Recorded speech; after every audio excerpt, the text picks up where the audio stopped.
red leather, yellow leather, red leather, yellow leather. Whoa! We are back. Chris, what's happening, man? Here with another exciting podcast on a glorious day, as always.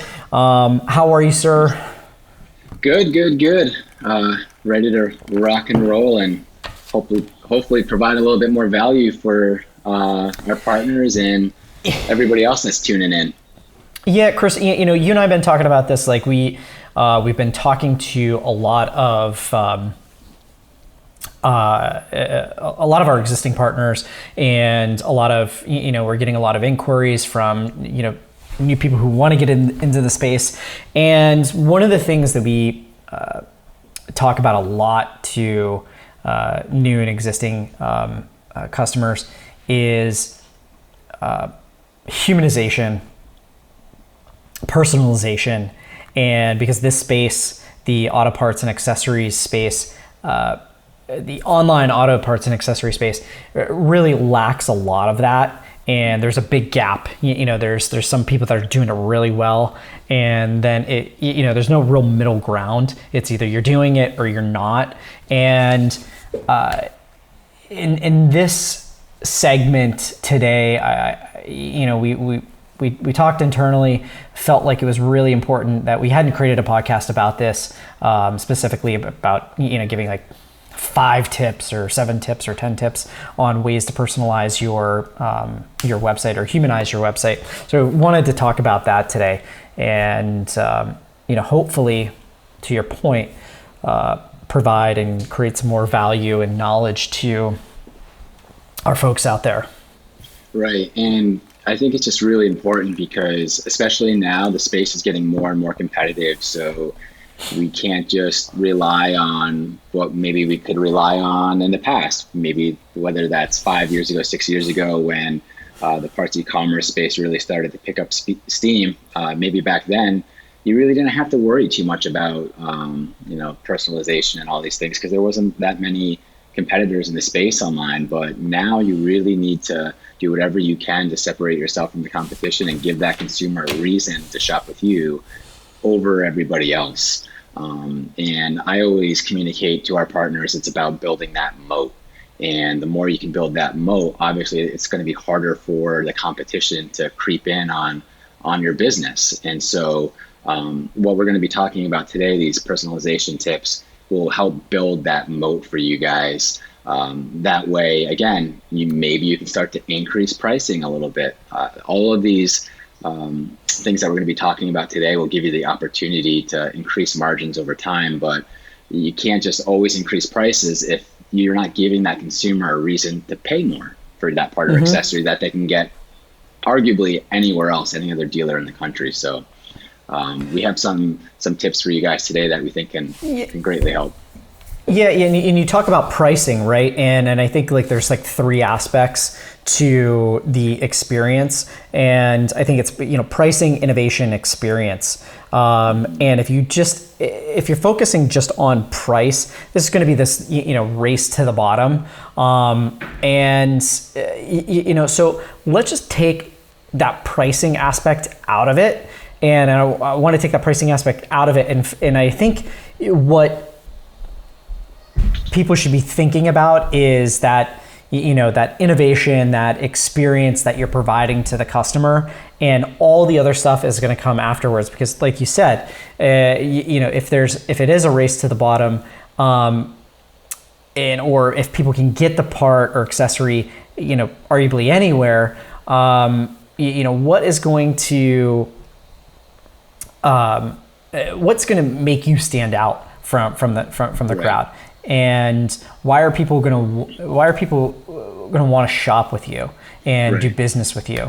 And it is an investment, like we have to think, and this is seems like an obvious answer, but when we ask our partners, do you want this site to be a revenue generator for you for many years to come? Of course, the answer is always yes. Okay.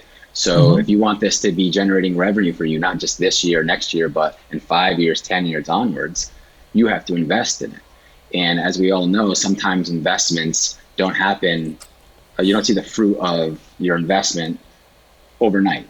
Sometimes it takes 6 months, a year, 2 years, but the longer you invest and the more you invest, the bigger that moat is getting. And so I think that's also a hard thing for some dealers to conceptualize, because they want, success yesterday. And unfortunately, that's not always the way it happens. And we've had partners that have been working with us for, Aaron, it's years and years and years. Years. Yeah, I mean, we've been working with some clients for nearly 20 years consecutively, right? And there's a reason for that.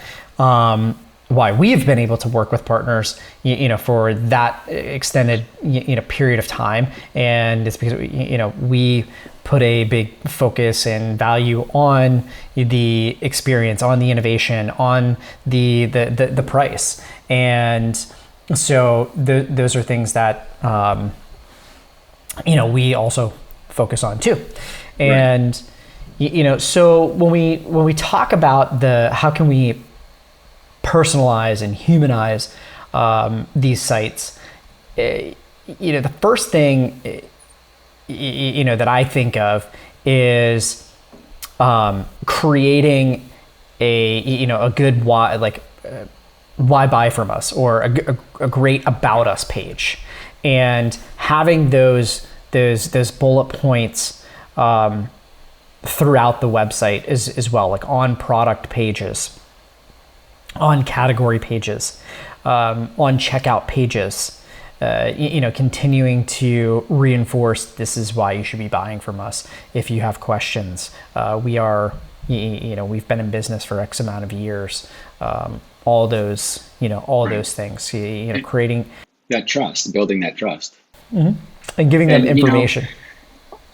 Some of you guys might not think it's that important. Customers, all they care about is price, and that's just simply not true. And the data even says that. If you were to look at the analytics, you'd be surprised at how many people are going to your About Us page and drilling through those FAQ pages a lot. And we always use the data to reinforce our decisions and what strategies we want to implement. We don't just shoot from the hip. And so we're always looking at this data, and you have to ask yourself, well, why are they going to the About Us page? Why are they going to the FAQs page? Well, because they want to know about your brand. Obviously, that's showing them that price isn't the main say all be all. Yes, it's very important. It's part of the pie, as you mentioned, Aaron, but there are other facets to that pie that are just as important. So absolutely expanding on that About Us page is very important. Yeah, and I'll give you here's a really great example. We have a partner that we've been working with for years, right? And their family has been in the automotive industry since the automotive industry started. And we talk about this on their About Us pages, and to create that trustworthiness, and to really personalize and humanize that website. But we talk about how, and I'm not going to give any names here, but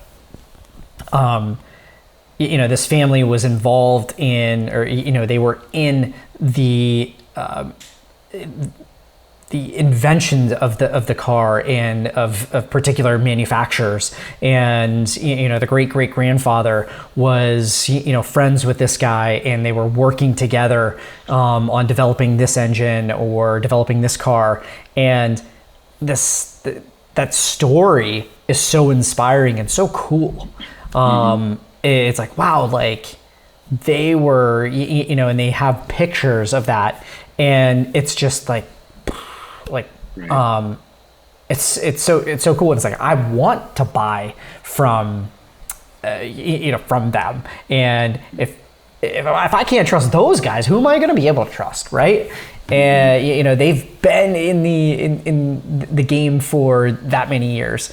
So staff photos, your front of the your dealership sales side has staff photos of everybody. They're humanizing their sales department. Right. They're humanizing their entire sales, website and team and brand.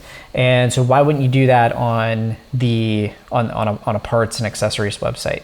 So, the more you can personalize and humanize that about page, and the better off you're going to be. And we've communicated this countless times on podcasts, but we have to remember we're consumers too.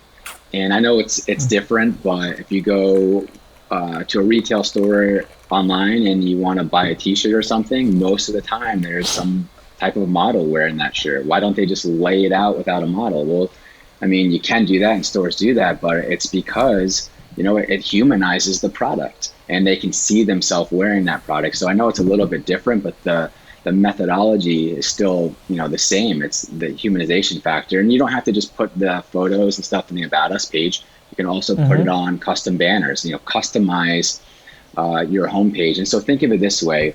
When we think of personalization too, so you have a website, and whether it's a Simple Parts site, Revolution Parts, Dealer.com, whatever platform you're using, more often than not, it's cookie cutter.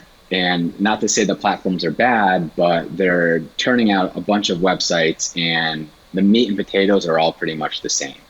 And so we have to think, how can we separate ourselves from the competition, being that everybody has pretty much the same skeleton as we do.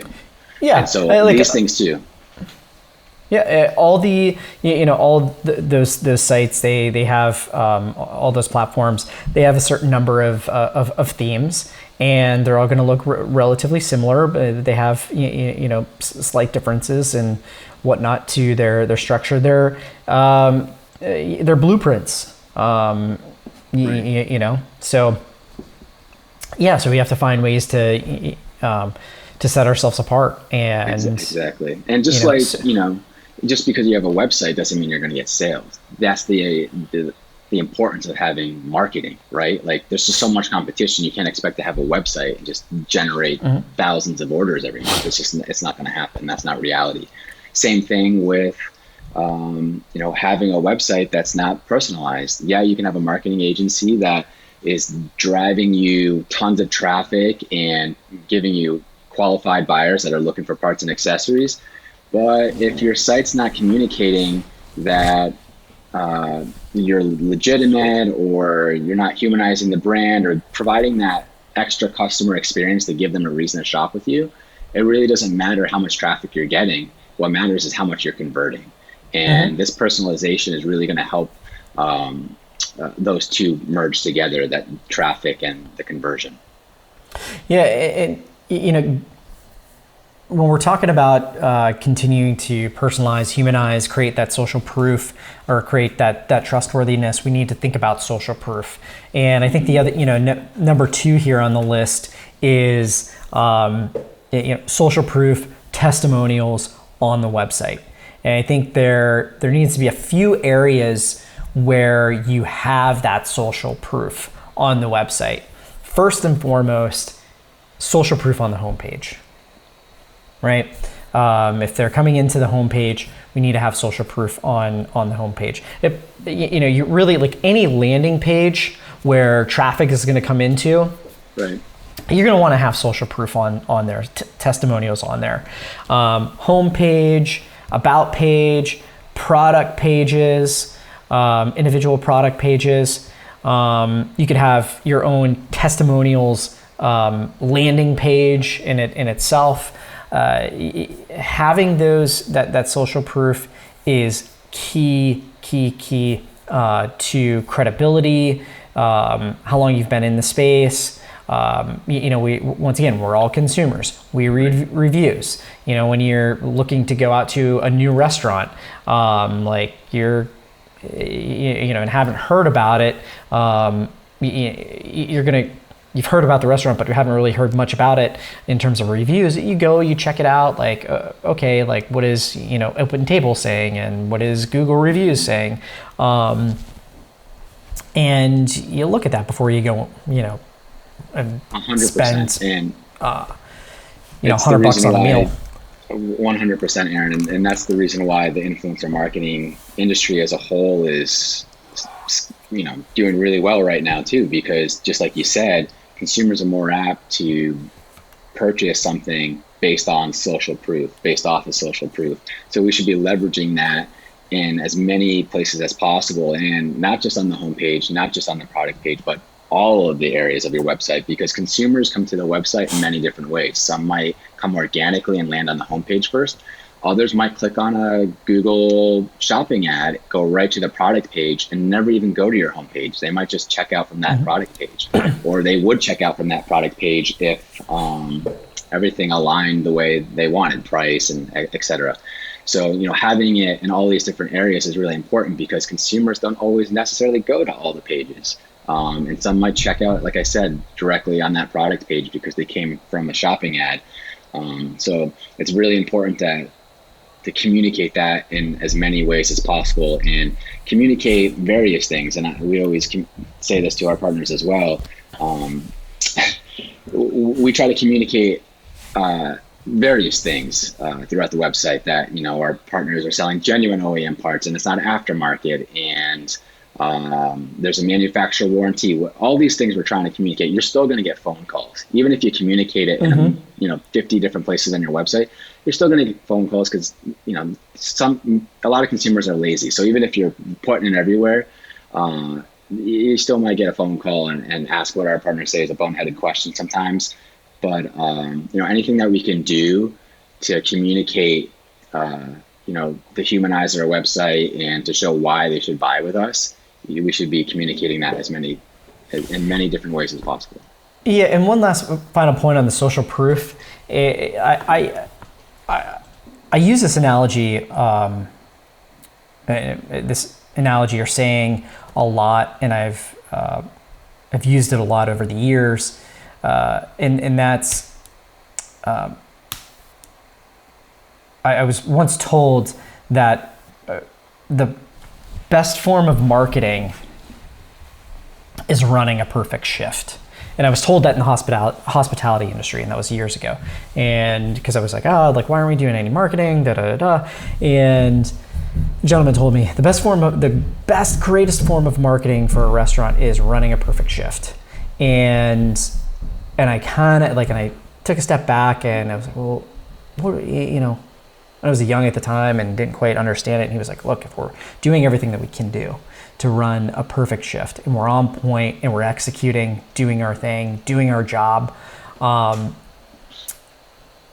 customers are going to see that, they're going to experience that, they're going to go back and tell their friends, and they're going to go back and give you that review when you asked for it, or give you a non-solicited review. And so if you're doing everything that you can to run a perfect shift, and remember that you are a consumer, because you just said, Chris, you sometimes get these calls where they're boneheaded calls, and like, oh my God, how many times a day do I gotta answer the same question? You know what? Hey, be happy that somebody's calling you and asking you questions, and be there to help them and give them a great experience, and you're going to get them to come back. And I think that's really important too. What you just said, Aaron, is because you're basically talking about not just closing that deal that day, making the sale, but thinking about the future and the lifetime value of that customer. Because if you think of it as a circle, and it's like attract the customer, engage the customer, convert the customer, and then delight the customer. That last part is basically what you're talking about. And it's because we don't want to just think about that sale that day, because the most expensive customer to obtain is that first customer. So why wouldn't you try to, delight them so they come back, so you don't have to pay for them to come back again? We have to be thinking beyond just that sale and thinking about the entire life's, the time value of these customers. Absolutely. So number 3 on the list, and I'm going to kind of put a few of these together into one here with number 3. Custom. And what does that mean, right? custom banners on the website, custom photos, real photos on the website, real videos on the website. So there's kind of like that's 3 for 3 right there that we're giving you. And so custom banners, real photos, real videos. Why is that important? Why? Oh, it's important for many, many reasons. And kind of like we were talking about earlier in regards to a lot of these platforms, they're just printing off, it's like a printing press. And there's thousands of other dealers or hundreds of other dealers that have either that are selling on the same platform as you and or have the same platform and theme as you. And so if your ads are showing up, whether it's organically in Google or in Google Shopping, and you have 10 dealers selling the same thing and everybody's got the same photo, but you have a unique photo, or they come to your website and you have custom banners that communicate to them why they should shop with you instead of just some generic, whatever Ford, Ranger photo on your banner, and it just says, OEM Ford parts. Okay, that's great, but you have to think of it like a billboard. Would somebody just put something random on a billboard? No, it's because every inch of real estate matters. Just like a book, like every word arguably should matter to the author. They're not going to put filler in there. Everything is valuable. So don't just be very, I think the word I'm looking for is be very intentional. Take a page out of the sales department's playbook, right? Just go and look at your main, and this is if you're part of a dealership, go and look at your sales, your car sales website, right? Custom banners right out of the gate, first thing that you see. Custom photos of the vehicles, both of the new and the used vehicles. You want to have those custom photos, right? And to see all the different angles, to see that vehicle that you're going to actually buy, to see that accessory or that part that you're going to actually buy. See it at different, when you look at a vehicle on the car sales side, there's 10, 15, 20 images of that vehicle at all different angles, interior, exterior, everywhere. And it's great. And before you even step foot in there, like, I know this interior is going to work for me or it's not, like this console, whatever it might be. And the same thing with a particular part. If it's just a, schematic image that's one dimensional, that's great. But now if I take a picture of that particular part at 10 different, angles, I know if I'm holding up if I have got that part in my hand and I start moving it around, I'm like, yeah, you know what? That's going to connect with that. Like, this is the part that I need. And I'm feeling more comfortable about purchasing from these guys because they're showing me and giving me everything that I need in that confidence that I need to buy this item from them. So take a page out of your sales department's playbook and look at some of the things that they're doing. And they're doing it for a reason. And, it's strategically done. And you know what, too, we hear a lot, the parts department doesn't get enough credit, or the fixed ops department, they're basically keeping the dealership afloat, right? They're covering all the fixed costs for the most part. And the sales department, I guess you could say, is maybe the sexier cousin where they get most of the limelight and attention. And, if that's not true, then we got to basically not be the sales department, but do the things that are making them successful. And like you said, Aaron, they're doing it for a reason. And so we can't just silo ourselves and say, okay, that the sales department's doing, this for humanization, they're doing this for customization, they're doing this and that, live chat, following up with customers when they walk in. Like, for instance, you would never not talk to somebody that comes into the showroom and let them leave. So why would you not answer somebody that goes to your parts site? answer one of their questions. It's the same methodology. And so we have to think, well, if we want to,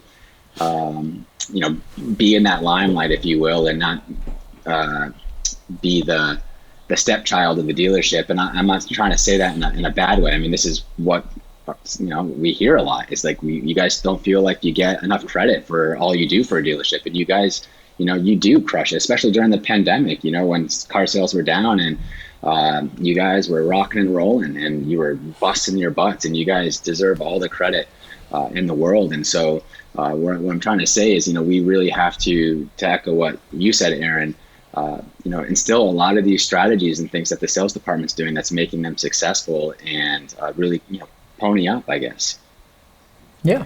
And I think, imagine if you're doing well on the parts and accessory side, your website's generating sales, all those things. But if you started to take more pages out of the sales department's playbook and started to utilize that into your day-to-day operations, where would you go? Right.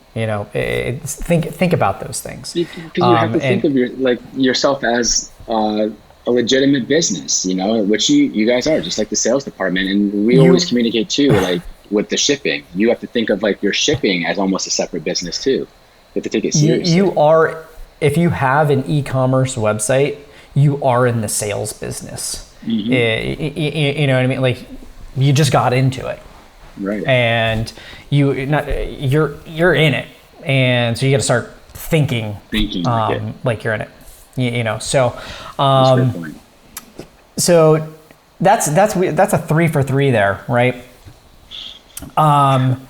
And so another thing, just piggybacking off of the sales department here for number 4 is the accessibility, as I like to say, being accessible to your consumers, and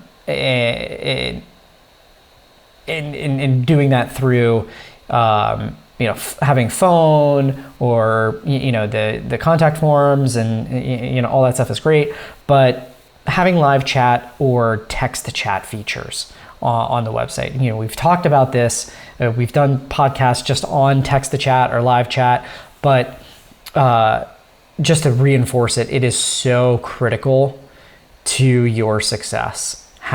Being accessible in that moment, as we like to call micro moments. A lot of people need information in micro moments, and don't let micro moments turn into unneeded macro moments. And what I mean by that is, if you have a live chat, if you have a text to chat on your website, you can streamline your processes and pull back the amount of phone calls that you get, and actually be able to answer multiple chats or text to chat messages at once. So you could be dealing with 10 customers at one time versus dealing with one phone call at a time. And next thing you know, you've got just a guy that you're paying, whatever, on an hourly basis or a salary basis, answering calls all day. And he's just on the phone and he's dealing with one person at a time. But if you had that live chat, if you had that text to chat, you're creating that humanization, you're creating that personalization, you're creating that accessibility, and you're also streamlining your processes and creating a very valuable experience for your customers, because you're being very conscientious about their time as well as your time.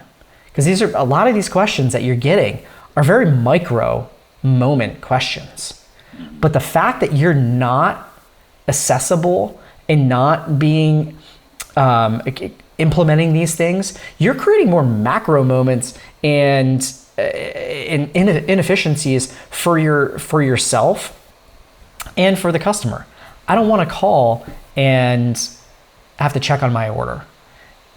That to me, and then if I get put on hold, which happens all the time. I mean, how many times do we talk to our partners, call our partners on a scheduled call and we get put on hold? Happens all the time, right? I'm not complaining. I'm just saying, it happens. It's the reality. Yeah. Now, if you're doing that with this customer and this customer and this customer, and how long are they being on, are they going to be on hold? And you're putting all these people on hold. People are going to start hanging up. I don't want to wait. Like, that's annoying. Nobody wants to be on. Yeah, nobody wants to be on hold, right? We were in a very we want information, we want it now. This very micro moment,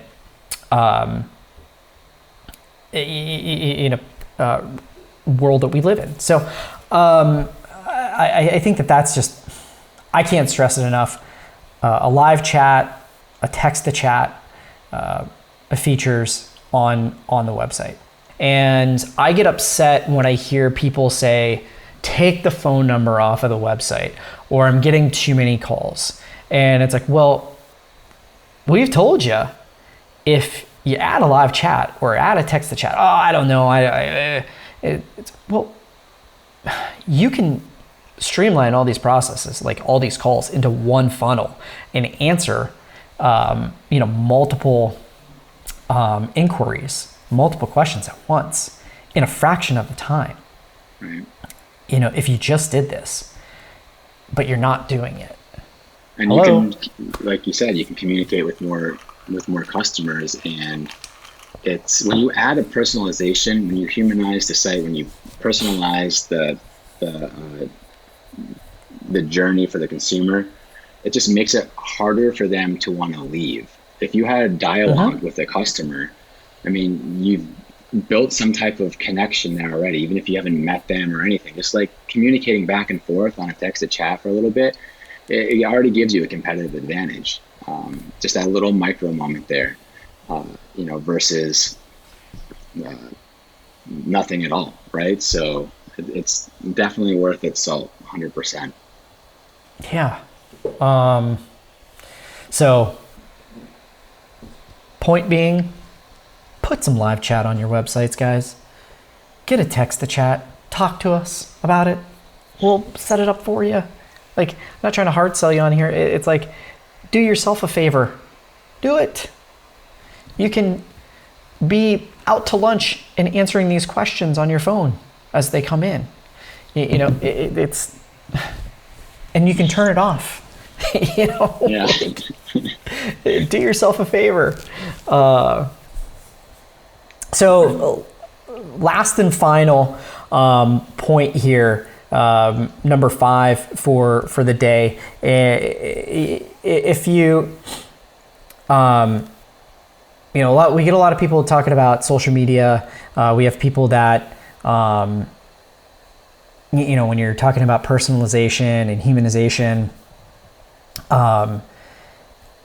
create social media, connect social media to your website. If you're going to have those social channels too, as well, which we do recommend for multiple purposes, multiple reasons. If you are going to have those channels in place, connect them to your website or connect them to your live chat, your text to chat features, because all of that can be, there's lots of these tools that are out there, and a majority of them do connect and integrate with your social channels. And I actually learned this from you, Chris, years ago.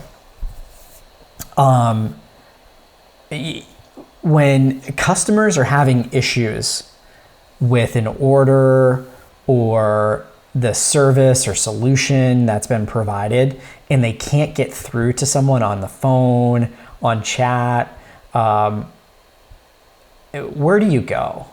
And you told me one time, I think you were having issues with JetBlue or something, and you went on Twitter and you were just like, look, having issues here. This is ridiculous. JetBlue needs to get their stuff together and blah, blah, blah, blah, blah. And literally within seconds, somebody from JetBlue responded to you, and they were monitoring their social channels because they didn't want to get the bad, publicity with those, all those little negative things there, add up. And if they're not responding to those in a public forum, that's not good, right? But they literally responded back to you in seconds, and you got the issue resolved. And you've done that for for years. And I started telling, people this like years ago. Twitter for all my. Yeah. You're like, oh, hold on a second. Like, brrr.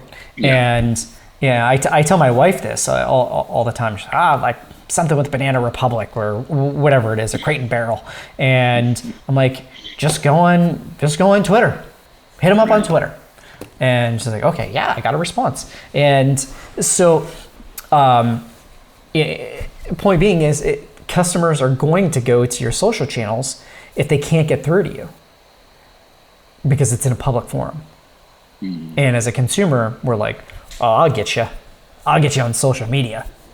And, and they go there and, they'll reach out to you. They'll reach out to you for not just that negative comment or like if they, if they can't get in touch with you, but they can find you on those channels as well and go, oh, okay, I see that. And like, you can buy that from those social channels. You can sell from those social channels. You can interact and engage from those social channels.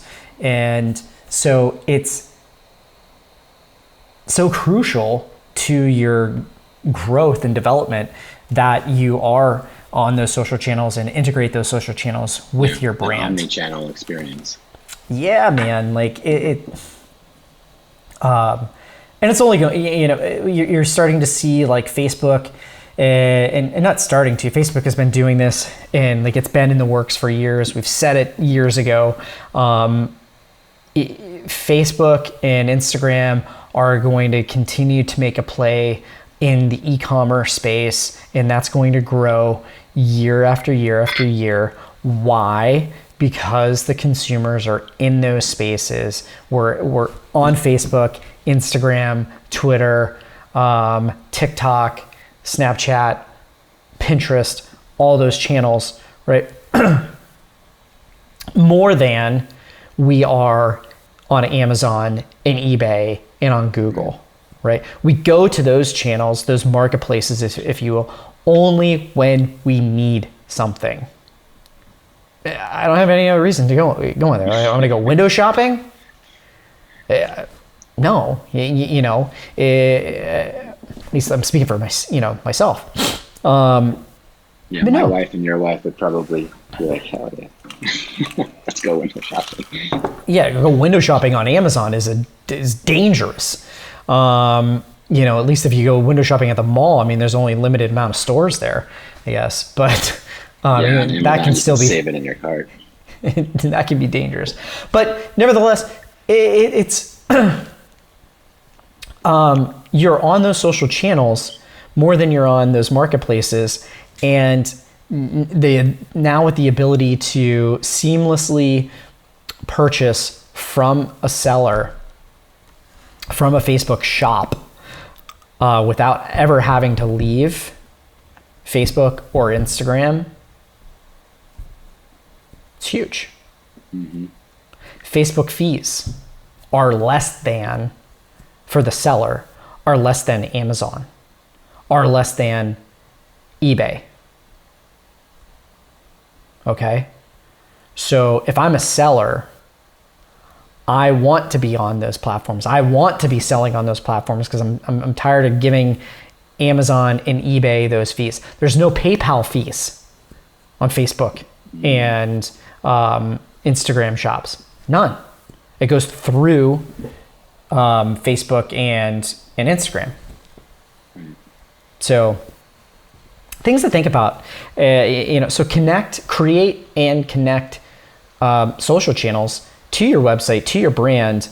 Most importantly, though, if you are going to do that, ensure that there's that seamless connection to somebody monitoring those social channels, because we see people who just will have it and are not responding, or not monitoring those channels. Plenty of tools out there for that too.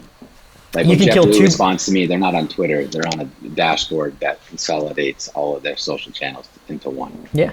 So. You can consolidate, kill two birds with one stone here, right? And get yourself a text-to-chat, live chat integration on your website, connect it with your social channels, everything feeds in there. And also some of these text to chat, live chat tools will also integrate with your Google reviews too. So you can have social, your traffic that's on the website, as well as your Google reviews, and being able to read them, respond to them, communicate to them all in real time, all in one place. That's 3 for 1. Not harder. Yeah. Name of the game. And creating that, more of that humanization, that personalization. So right. That's 5. Yeah. That's 5. That was an in-depth 5. So we hope you guys got some value out of there. Obviously it's, as we said, it's just really important to really double down on that customer experience, personalize your website, build that moat for yourself, and give that customer a reason to shop with you, not just today or once, but throughout their lifetime. And that's the thing. We got to stop thinking so short term and thinking long term, because we said it on the last episode too. Was it 3% of only 3% of consumers are buying their parts and accessories online at the moment. So there's 97% market share that we can still obtain. And obviously that's huge, right? So we want to think of this as a sustainable revenue generator for you guys for many years to come. And we got to start thinking about it today, invest today, so your site's here for many years to come.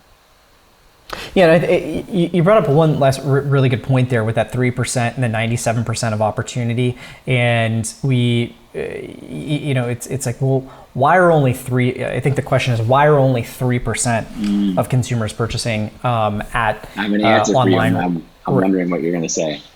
Right now. So and this is all just opinion, right? And we say this all the time. It's because consumers, auto parts and accessories consumers are not, they're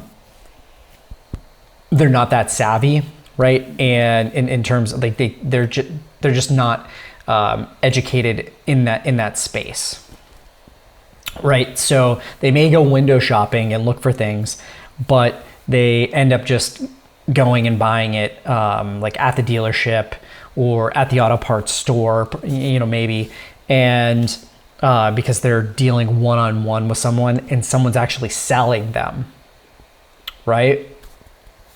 So how do we take and get more of that 97%? Right. It's through these ways. Exactly. That's what I was going to say.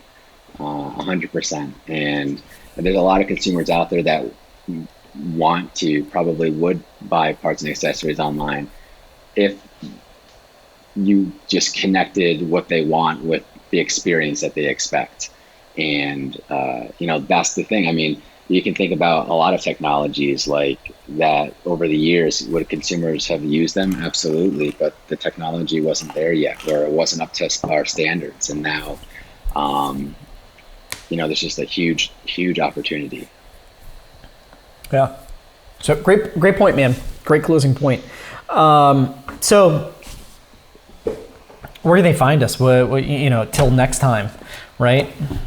Well, apparently we've talked about finding brands on Twitter, so you can definitely find us on Twitter, and I promise it won't be days before I respond to you. But yeah, Twitter, Facebook, Instagram, LinkedIn, OEMinteractive.com, and all of our social handles are at OEM Interactive. We'd love to hear from you guys, especially if you have any topics you'd like us to discuss, or if you ever want to maybe join us on the show. That's something that we would definitely look forward to as well. So let us know. Please. Until next time, arrivederci.